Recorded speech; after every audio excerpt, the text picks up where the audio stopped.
বেশ হয়েছে, ঠিক হয়েছে। ঐশ্বর্যের চাকরানির মতো এখন ওর পায়ে পায়ে ঘুরছে।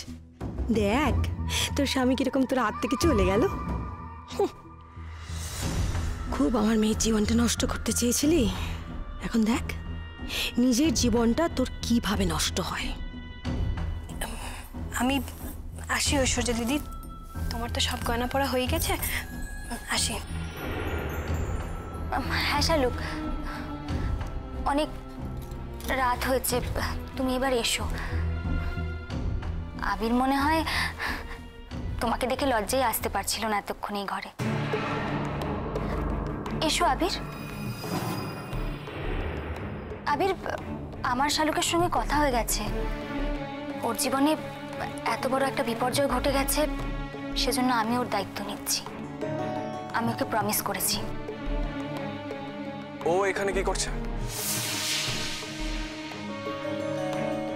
ওই তো আবদার করছিল যে আমাকে সাজিয়ে দেবে। ও যখন এতবার করে বলল, আমি ওকে কি করে না বলি বলো? ও তো আমার ছোট বোনের মতো। শালুক, তুমি ঐশ্বর্যের পায়ে পায়ে কেন ঘুরছো বলো তো? তোমার কি এই বাড়িতে অন্য কিছু করার নেই? তুমি এত রাত অবধি এখানে কি করছো?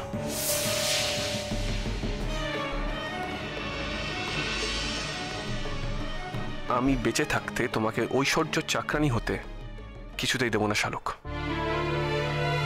তোমার নিজের মান সম্মান নেই?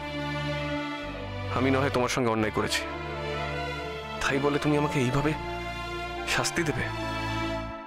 আমি তো আমার অন্যায়ের কথা বলেওছি তোমাকে শালুক, কি করে কি হয়েছে সব বলেছি।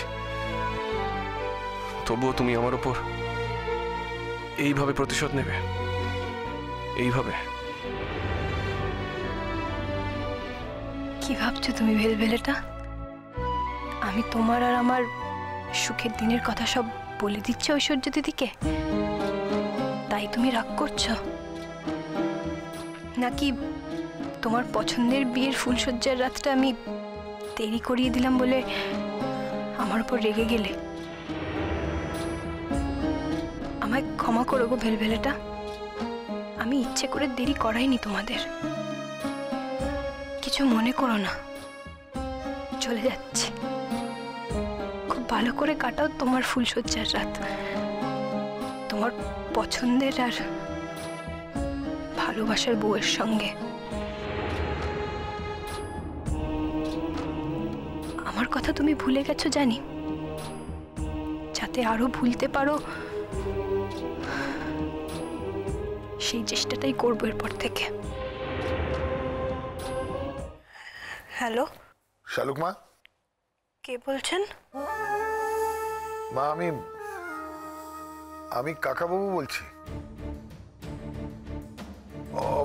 অবিনাশ সেন।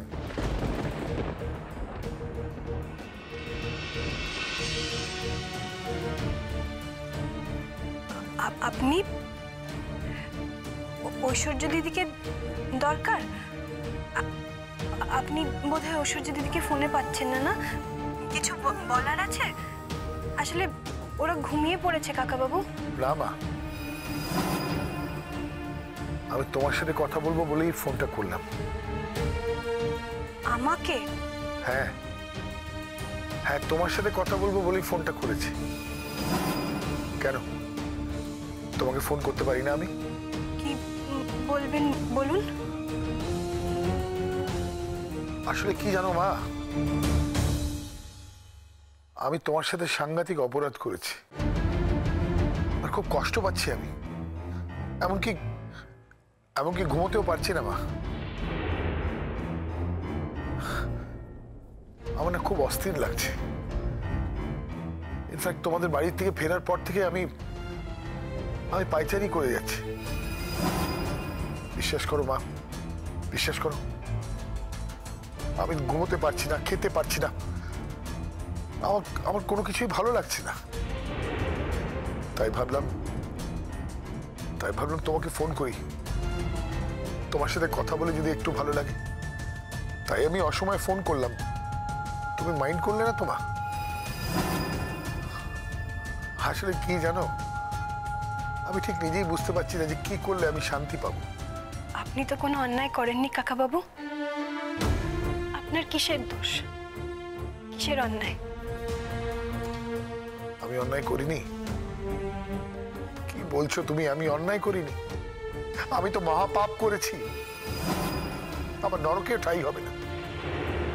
আমি তোমাকে দিয়ে ডিভোর্স পেপারে সই করে নিয়েছি মা, আর তুমি বলছো আমি কোনো অন্যায় করিনি। বারে আপনার নিজের মেয়ের ভালোর জন্য আপনি এটুকু করবেন না? আমাকে আর পাপের ভাগী করো না মা। আমার থেকে মহাপাপী আর কেউ নেই, কেউ হতেও পারে না। আপনি কিচ্ছু ভুল করেননি কাকাবাবু। বাবা হিসেবে আপনার যা করা উচিত আপনি তাই করেছেন। না রে মা, আমি তা করিনি। আমি এক মেয়ের সুখের নৌকো সাজাতে গিয়ে আরেক মেয়েকে চিরকাল চিরদিনের জন্য চোখের জলের নৌকোয় ভাসিয়ে দিয়েছি মা। আপনি কাঁদছেন কাকাবাবু? কাঁদবেন না, আপনার মেয়ে খুব ভালো থাকবে এখানে। আপনার মেয়েকে সতীনের জন্য কোনো যন্ত্রণা সহ্য করতে হবে না কাকাবাবু। শোন মা, কথাটা ভালো করে শোন। এই কথাটা বলার জন্য আমি তোমাকে ফোন করেছি। তুমি যে ডিভোর্স পেপারে সই করে দিয়েছিলে না, সেই কাগজ আমি কোথাও জমা দেব না, কোথাও না। আমি গ্রামের মেয়ে কাকাবাবু, লেখাপড়া তেমন কিছু জানি না, মূর্খই বলতে পারেন আপনি আমায়। তাই আধুনিক অনেক নিয়ম কানুনই আমার কাছে অর্থহীন। সই করা বিয়ের আমার কাছে কোনো দাম নেই কাকাবাবু। আর সই করা বিয়ের যেমন আমার কাছে কোনো দাম নেই, তেমন সই করে বিয়ে ভাঙাও আমি বুঝি না। তবু শহরের আইন যা বিশ্বাস করে আমি তাই করেছি। আপনি ওই কাগজ জমা দিন বা না দিন, আমি সত্যি বলছি কাকাবাবু, আমি মরে যাব তবুও নিজের কথার খেলাপ করব না। আমার জন্য ঐশ্বর্য দিদির কোনো অসুবিধে হবে না।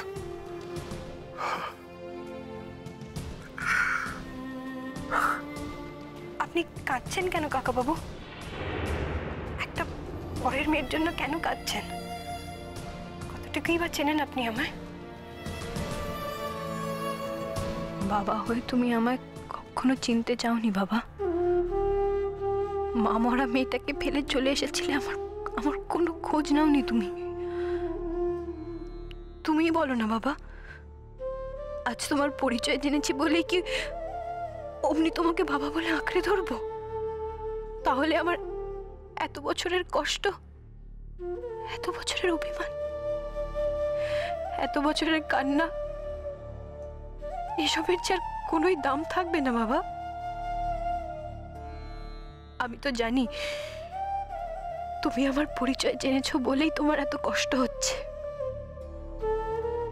এতকাল আমি তোমার জন্য কষ্ট পেয়েছি বাবা,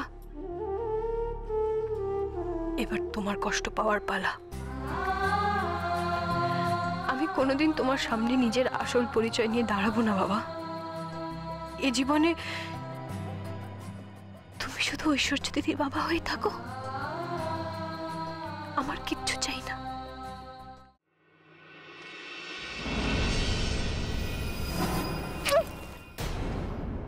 কি হয়েছে? হ্যাঁ, আসলে এই দুধটা খাওয়ার পর আমার কেমন বমি বমি আসছে। সে কি রে, দুধে কি দিয়েছিলি শালুক?